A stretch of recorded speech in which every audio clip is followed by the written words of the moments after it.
On Monday, my newsfeed was just filled with friends of mine using the hashtag #MeToo. And I debated making this video. It actually was really difficult. I've probably recorded this now 5 times, but I know I need to say something about it because it doesn't surprise me. Seeing so many people use this hashtag, especially because many of my friends are in the wedding industry, it doesn't surprise me. I remember the first time it happened to me. I was 18, I was a wedding photographer, and a groomsman who had been flirting with me all day got incredibly intoxicated and took things way too far. I remember that first time, and unfortunately that wasn't the last time.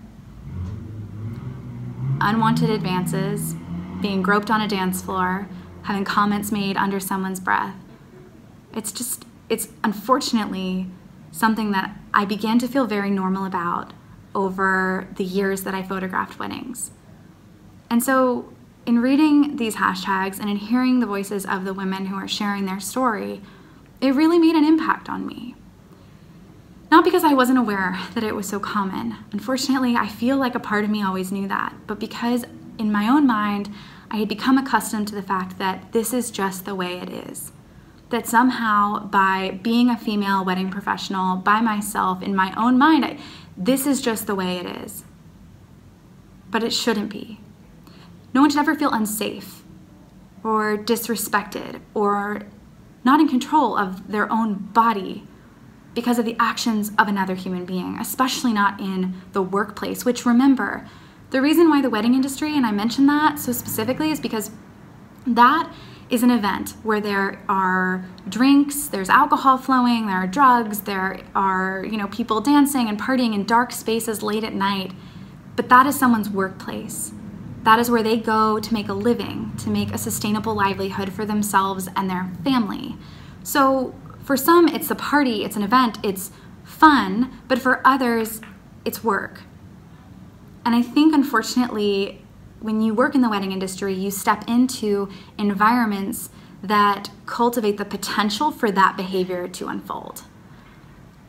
And it's happened to me numerous times, and my story is, unfortunately, not alone. So much so that a friend of mine I was reading said, I don't know a single female in the wedding industry that would say it hasn't happened to her at some point. And it's not just an issue with women either. It doesn't, fall on one gender. There isn't one gender that is the victim and another that is the perpetrator. This is something that unfortunately affects so many people. So today I want to start this conversation.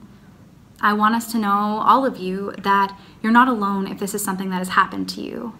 If you are in the wedding industry or you're getting started and this does happen to you, you don't have to feel the way I did after 8 years. You don't have to feel like this is just the way it is, because that's unacceptable and it's wrong. This was a wake-up call for me, and I know for others it was as well.